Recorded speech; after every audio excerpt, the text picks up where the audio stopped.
thanks to those of you who came to be in the sanctuary with us. Our Zoom host today is Jesse. Karen is the co-host, and they are both here in the building today. Sandy and I are also in the sanctuary with our guest speaker, the Reverend Dr. Cynthia Stewart. And I want to note too that our Jewish siblings are beginning their celebration of Hanukkah at sundown today. And that also kind of dovetails with Thanksgiving and takes us right on into December's celebration of joy and gifts and grace. So happy Hanukkah to everyone. And wherever and whenever you are joining us, we are glad you are here. Come, let us gather.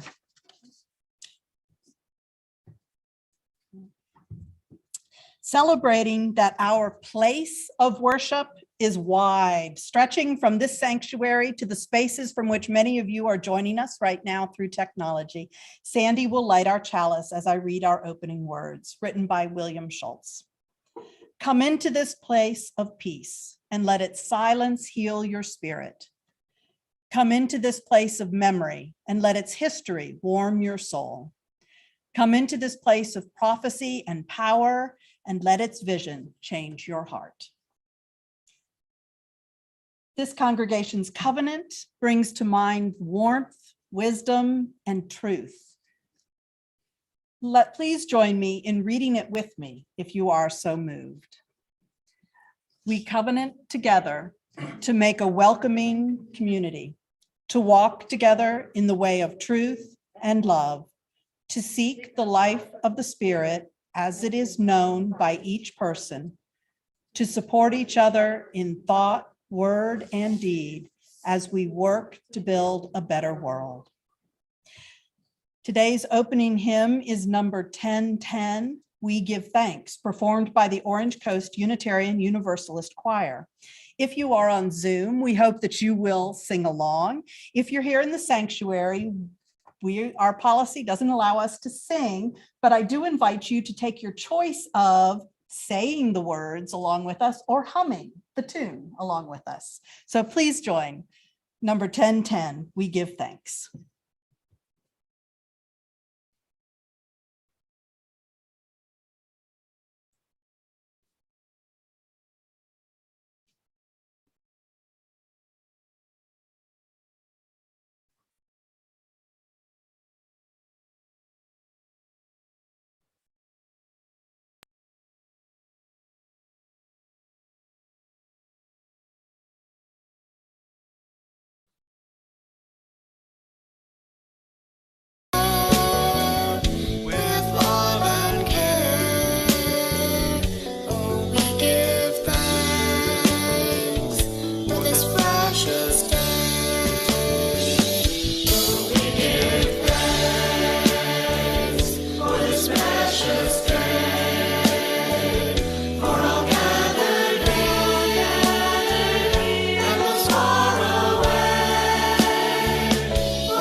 Thanks again to our siblings at the Orange Coast Unitarian Universalist Church and their choir.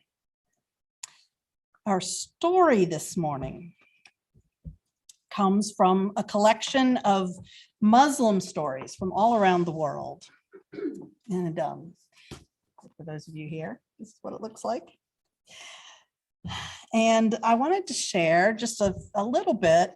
The character, the main character in the story is called in this book, the Honorable Joha Mullah Naziruddin Hoja. Goha gives thanks.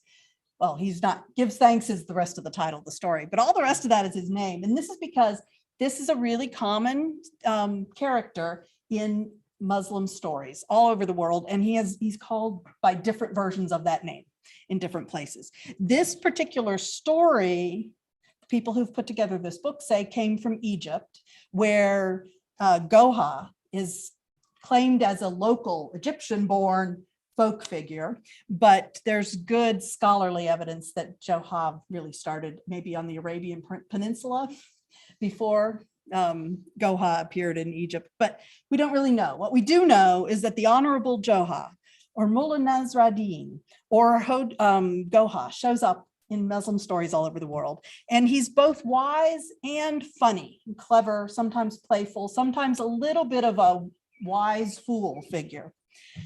So the other thing I want you to know is that we begin stories often with once upon a time. Muslim stories often start with the words Khan Ya Ma Khan, which means there was and there was not. That's how you know it's a story about to start. There was and there was not a time when Goha lost his beloved donkey. As Goha paced the streets of the town and ambled through the countryside in search of it, he praised God. Alhamdulillah, thanks be to Allah. Thanks be to Allah for my lost donkey, rang his cheery voice from the streets and the fields. Over and over, he's wandering all around saying, oh, yay, thank you for my lost donkey. Finally, one of the townsfolk stopped him.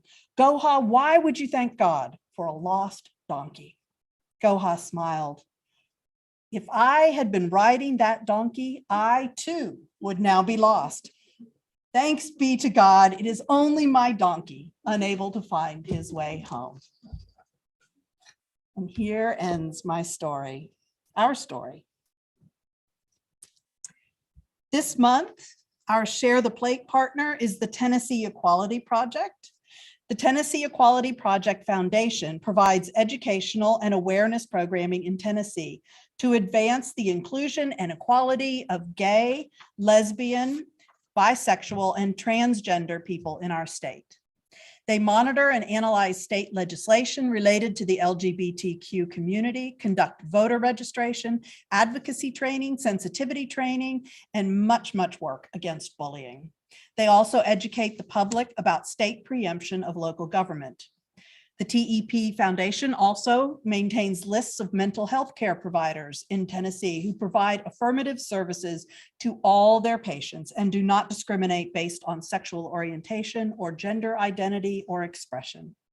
The TEP Foundation also holds Borough Pride in Murfreesboro annually, which in recent years has attracted over 4,000 participants. So we invite you to find out more about the Tennessee Equality Project on their website, tnep.org. And I would like to remind you that it is the last Sunday in November. So this is your last opportunity to help us share the plate with the Tennessee Equality Project Foundation. You can donate online, via text, or by check, following the instructions on the screen. As always, your generosity, like your presence among us, is received with gratitude.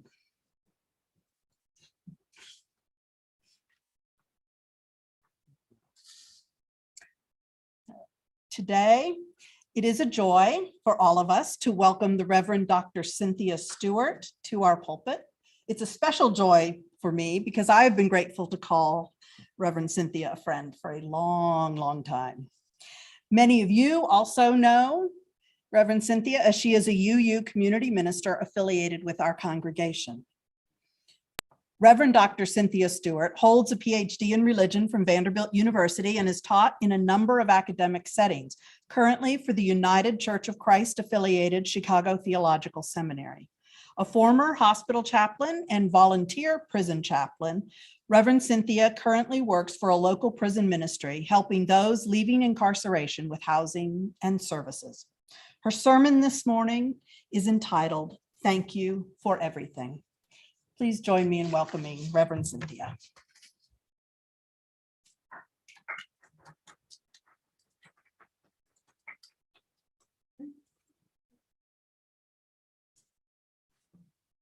Good morning, everyone. We'll begin with our reading today, which is from Robert Emmons. And he writes about what good is gratitude. He's the world's leading scientific expert on gratitude. So a good person to hear from. why might gratitude have a transformative effect on people's lives?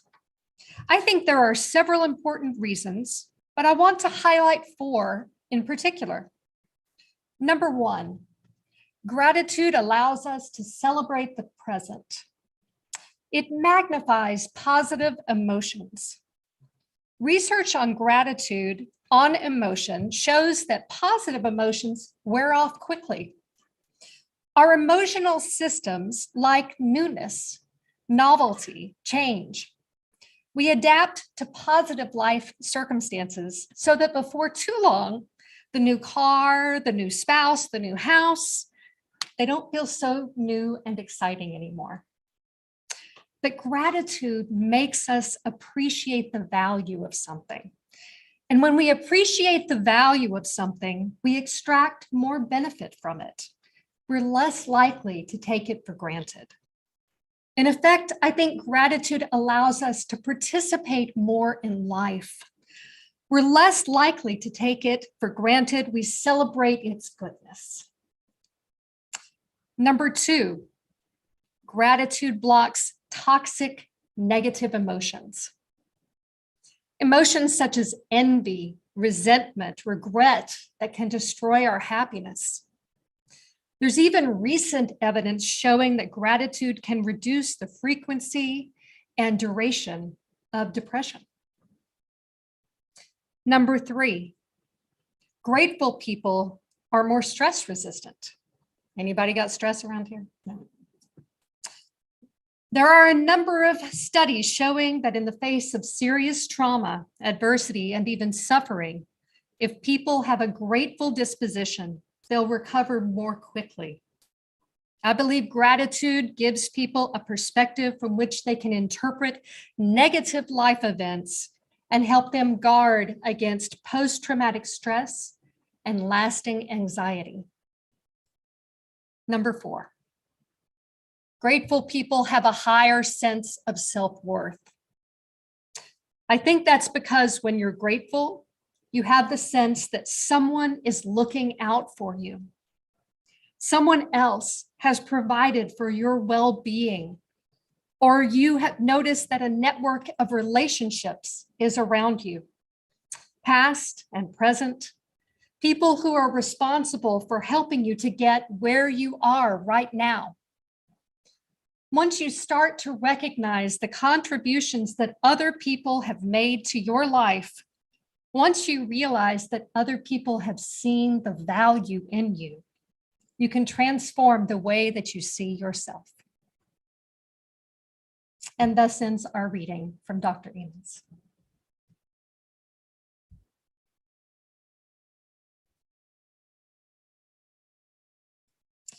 So, at this time of the year, we hear a lot about gratitude, right? Some of you have probably been journaling or posting on social media about all the things that you're grateful for. Maybe the many blessings of life, like family, friends, work, health. Maybe the joys of life, like art, music, dance. And maybe the intangibles that make everything worthwhile, like compassion, honesty, love. So much to be thankful for, so much to look upon with deep appreciation. And yet we know now that we need to examine some of those things for which we, whoever the we is, for which we have traditionally been grateful. How many of the blessings of work, for instance, or of health are tied up in oppressive systems that benefit some people while denying others? How many people approach the same issues from different racial, ethnic, socioeconomic stances and walk away from work or health-related or justice-related situations with differing outcomes? Some to give thanks, right? And some to deal with frustration or pain or just devastation due to systems that are set up to benefit only some of the people, right? Only to recognize that some of those people have worth and dignity.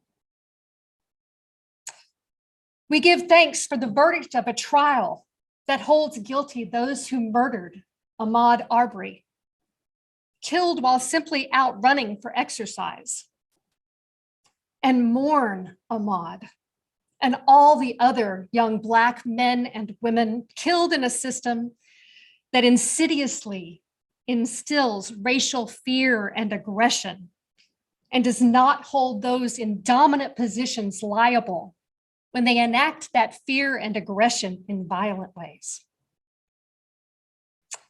And for so many of us who grew up with romanticized stories of pilgrims and Indians sitting down in mutual cooperation and joy at the first Thanksgiving, we now have learned that we must see in less naive ways, have less naive eyes, that we must question the charming picture and learn to see the white supremacy about to take root.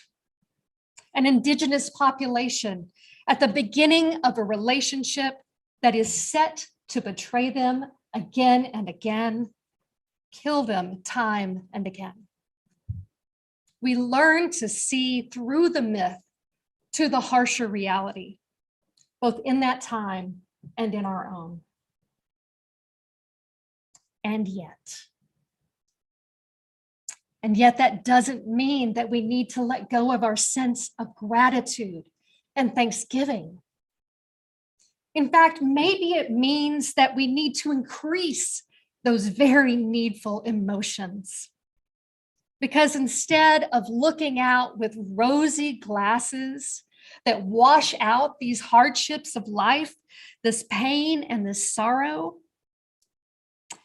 maybe we need to recognize that our place within that hardship and sorrow, sometimes as participants and sometimes as unwilling oppressors, instead of that ignorance, we must look up and give thanks for the real.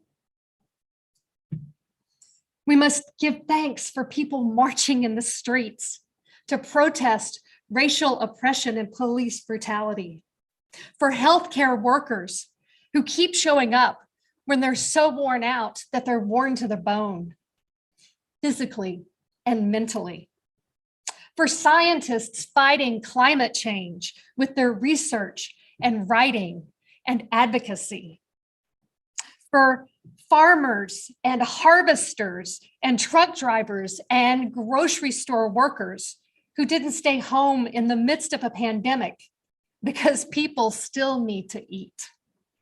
There is so much to be thankful for, not only within the smaller circle of our lives, but within the wider circle of our community, of our nation, of our world. So much to be thankful for. And I'd like to share with you a story about a female Zen master called Sono, who taught a lot about gratitude. So Sono was known for her wisdom and her ability to heal. And one day, as Sono was tending her fire, a young woman approached her, her hair wild and her face streaked with tears. And in her arms, she carried a small child, and the child was not breathing. Sono waited with compassion as the woman poured out her story. The woman said, "My child had a fever yesterday, and I placed cool compresses on her, but she died in the night. Heal her, Sono. Heal her. Everyone says that you help everyone who comes to you. Please bring her back to life again, please." The woman's heartrending cries filled the air. And Sono looked upon her with compassion and said, yes, I will help you. But first, you must do this. First, you must gather a spoonful of rice from a home which has known no grief. So the woman's eyes, they were bright with hope that soon she would see her daughter awake and laughing in her arms again. So she set off from Sono's hut, and she went to the home of a friend who had a happy home filled with many children. And she told her friend what Sono had said. And the friend said, yes, yes, of course I would be happy to give you a spoonful of rice. But don't you remember my favorite uncle? He died just 2 months ago, and I miss him so much. I'm sorry, I cannot help. Of course, the woman said, of course. And she went to the home of another friend. Oh, I would give you the rice, said this friend, but I've miscarried twice. And I mourn in my heart, although I don't speak about it much. Oh, I didn't know, said the woman. And she went to another home.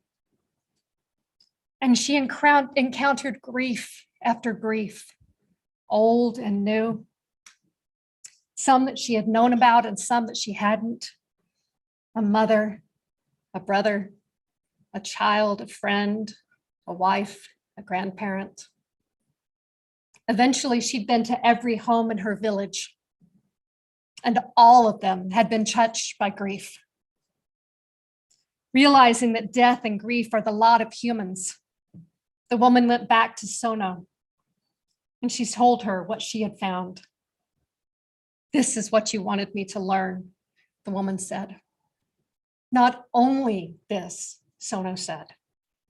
I will share with you what I tell every person who comes to me, no matter what is troubling them, whether it's financial problems, health issues, or whether they carry the weight of grief like you do.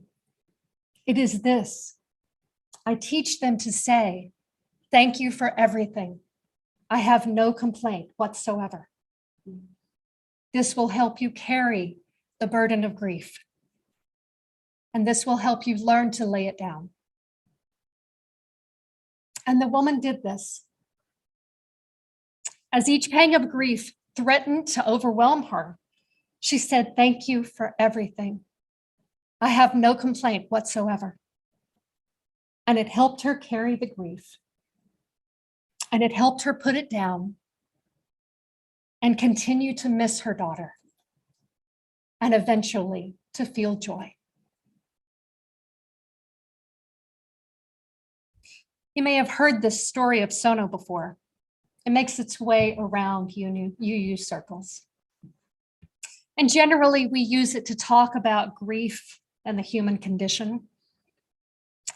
But today, I want to think about why Sono asked people, including this grieving mother, to say thank you for everything.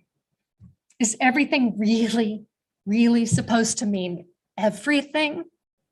I mean, if you were in the sort of heartbreak that this mother was feeling, would you be saying thank you for everything? And how would you respond if somebody suggested this to you? Would that person end up with a black eye? Maybe. This is some hard stuff, some powerful stuff. It goes directly against our desire to kick and scream and cry when life is beating us up, and our desire to say, no, no, no, no, this can't be right. This isn't happening. Make it stop. Make everything stop. Or maybe it doesn't go against all of that.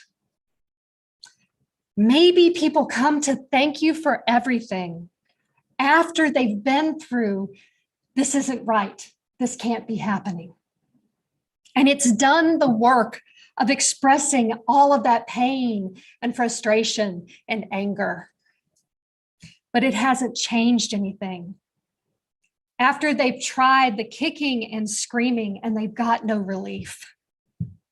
After they've wrung themselves out and nothing is left but the ashes. When those glasses which see only pain and fear and wrongness can be set aside. When all the pretending has gone away and all appearances have been dropped, and people are living in the raw and the real. Maybe that's when people would turn to a wise woman like Sono, and that's when she would tell them to say thank you for everything, including what has brought them to this place of the raw and the real. Give thanks, she says, for the hard blessings, because the real and the ability to see it and be with it as it is really is a blessing. I thought about Sono's advice a lot earlier this year when I was dealing with a condition called a frozen shoulder. No need to go into the details, but the literature on this condition makes liberal use of the words debilitating pain and agony. Orthopedist said mine was one of the worst he'd ever seen. Great prognosis, though. A frozen shoulder pretty much heals itself over the course of 1 to 2 years. Yeah. So for about 4 months, the doc wasn't giving me any kind of pain meds beyond Tylenol, right? And telling me to deal with it. Meanwhile, it felt like bombs were going off all the way from my neck to the tips of my fingers. I'd work as long as I could, just gritting my teeth. And when I couldn't deal with it anymore, I'd lay down with a heating pad and just try to be as still as I could. And I found that the only thing that really calmed me when the pain was at its highest point was this prayer meditation from Sono. Thank you for everything. I have no complaint whatsoever. Not just being grateful in spite of the pain, but grateful for it. For the hard blessing. This allowed me to find God right in the middle of my pain, not to transcend it, but to find the divine in the midst of it. In the very real sense, this prayer meditation helped me sink once again into that realization that there is nothing outside of God in my mystic's view, not even my pain. The great Christian mystic and social teacher Howard Thurman talked about mysticism as a unity with God and with all of life. This means unity with the painful parts of life as well. And when Thich Nhat Hanh tells us about interbeing, a recognition of our interconnectedness with all of life, essentially what Thurman is saying in non-theistic language. We once again must face that every expression of life, including the painful parts of it, come all together in unity. Our seventh principle, respect for the interdependent web of life of which we are a part, flows in this same direction. With all of these, it's often easier to accept the ways that these truly mystical understandings connect us to each other and to the earth, while we less often stop and realize the ways that these realizations call us to a different kind of relationship with the hardest and most painful parts of our own lives, our own bodies, ourselves.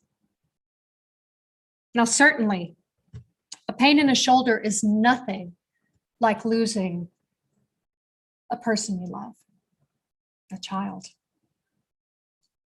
But in my work as a chaplain over the years, I witnessed many people who lived some version of this thanksgiving for the hard blessing, even though they probably never heard the story of Sono, the veteran whose cancer returned and who had known in his heart that it would, but who was so grateful for that extra year with his beloved. Another veteran dying of COPD and peaceful about it, and who was simply delighted when he realized that he would live long enough to go to the wedding of his daughter. The mother of 5 having her leg amputated, who was thoroughly excited about this happening because finally, after years of torment, she would be free of that pain. The man who'd been homeless most of his adult life, but who wept tears of joy to be approaching the end of his days with his newly reconnected sister at his side. The men on death row who told me how becoming incarcerated saved their lives because all the people that they used to run the streets with were now dead. Perhaps you're thinking that all of these people simply made the best of bad situations, sometimes unbelievably bad situations. Yeah, I see that, but I see more in this. I see all of these people truly living into what Sono was trying to teach. That if only we truly accept the blessing, easy or hard or neutral, of the the present moment, then we can fully move from one moment into the next and the next and the next. We can see clearly. We can live fully, fight for the good, love fiercely, and recognize that our hold on things and beings in life is ever fleeting. We can see with the mystic's eyes that nothing is ever truly lost because all is held in the universe, in the divine, and centered in love and truth and gratitude in the midst of all that is and was and is to be. We can say with Sono, thank you for everything. I have no complaint whatsoever. Amen and namaste. And now we will turn to our meditation, which will be in the form of a song called Gratitude.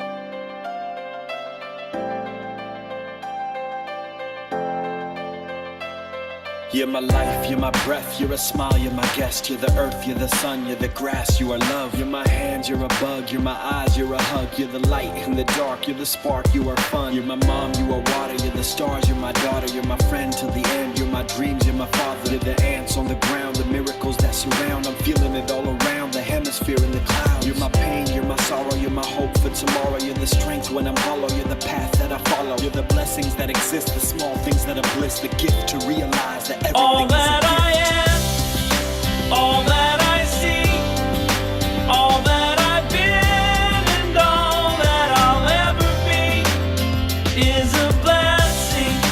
It's so amazing, and I'm grateful for it all, for it all.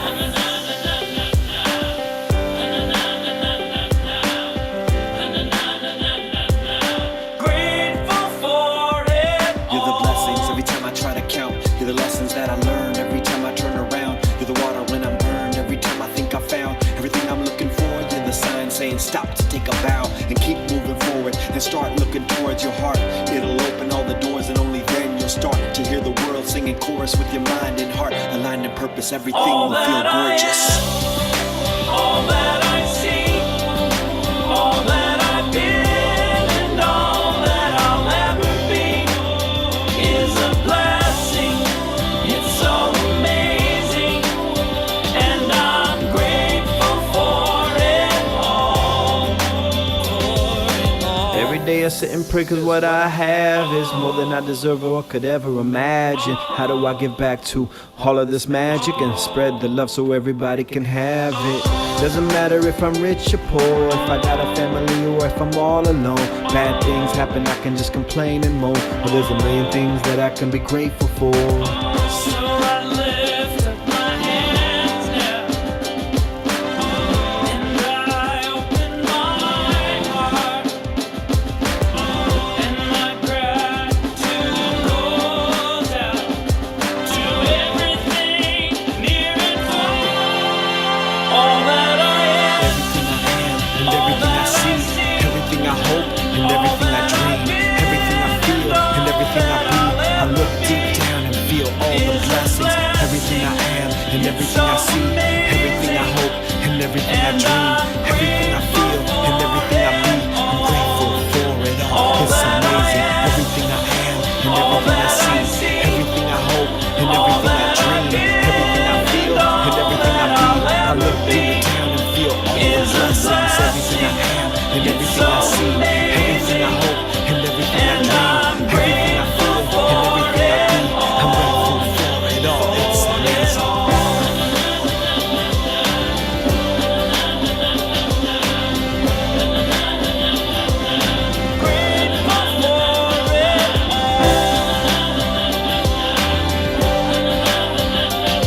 You're the blessings that exist, the small things that are bliss, the gift to realize that everything is a gift.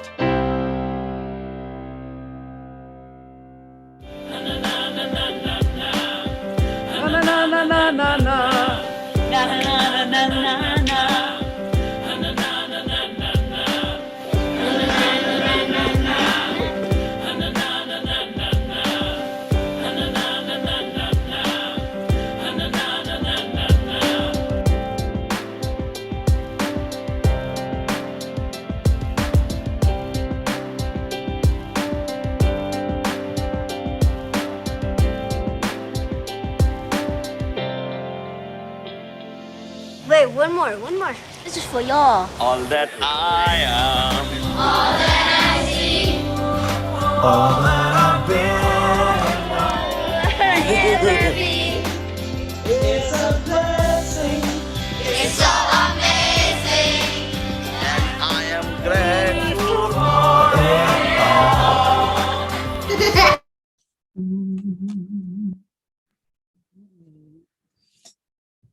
Thank you, Reverend Cynthia, for bringing us this challenge to hold all that our lives are with more grace and more gratitude.